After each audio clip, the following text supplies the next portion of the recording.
hardest of the 6 intangibles to define. It's the most intangible of the intangibles, I would say. And approach is basically the attitude that you choose to bring to something. It's the attitude that you choose to bring to something. You guys should circle that word, choose.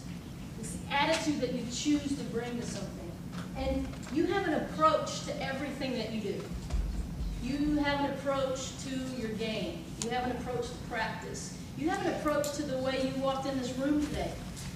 You have an approach to your schoolwork. You have an approach to your friendships. You have an approach to your diet and the way you eat. You have an approach to everything that you do.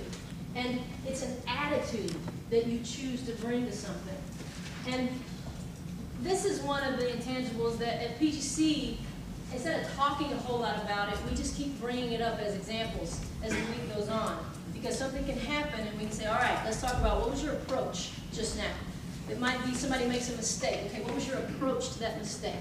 It might be having a teammate that's really hard to lead, right? What's your approach to that teammate? And this is kind of where a lot of times we talk about this notion of mental toughness. That's another one of those phrases that coaches like to use, but it's not often defined for players. And to me, what mental toughness is, or having an approach of being mentally tough, is mental toughness to me is having more influence on your environment than your environment has on you. Being able to have more influence on your environment than your environment has on you. And another way of saying that, or another way to train yourself to become mentally tough, is mental toughness is all about what you choose to put your attention on. What you choose to put your attention on. And what I mean by that is players and people that aren't very mentally tough, they tend to focus a lot on what I call petty problems. Petty problems. The ball doesn't have enough air in it. It's too cold in this gym tonight. The rim, I don't think the rim is exactly the right height. You know, the floor is too slippery too. And you know, these shoes, man, my shoes, I just don't have on very good shoes. They tend to focus on these petty problems. Whereas players that are mentally tough, they tend to be much more noble-minded.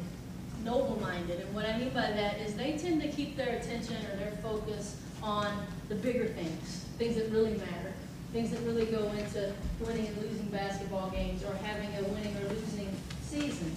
And players that are mentally tough and that are noble-minded, they pride themselves on being mentally prepared for every possible circumstance, for every possible condition. They pride themselves on being able to be at their best no matter what the circumstances are. They say things like, you know what, I hope the floor is slippery tonight. I hope the refs aren't very good tonight. I hope the rims are a little bit off tonight. Because that means the other team, there's no way they're as mentally tough as we are. And that's going to rattle them. They're going to be all messed up about that. They're going to whine and complain about that all night long. But us, we're not affected by the conditions. We're not affected by the circumstances. We don't care if the ball's a little bit flat, the floor's a little bit slippery, or the temperature's not quite right, or the referees aren't very good tonight. We're going to be able to be at our best no matter what the circumstances are. And I think when either as a team or as an individual, when you become mentally tough, when you become noble-minded, it gives you a huge advantage. Not only in basketball, but in life. Because in life, most people spend their whole lives whining and worrying and complaining about situations and about circumstances and about things that aren't fair. But when you become noble-minded, it frees you up. You don't have to spend any energy on things like that. You can focus on things that matter, things you can control, things you have some influence over. Huge advantage.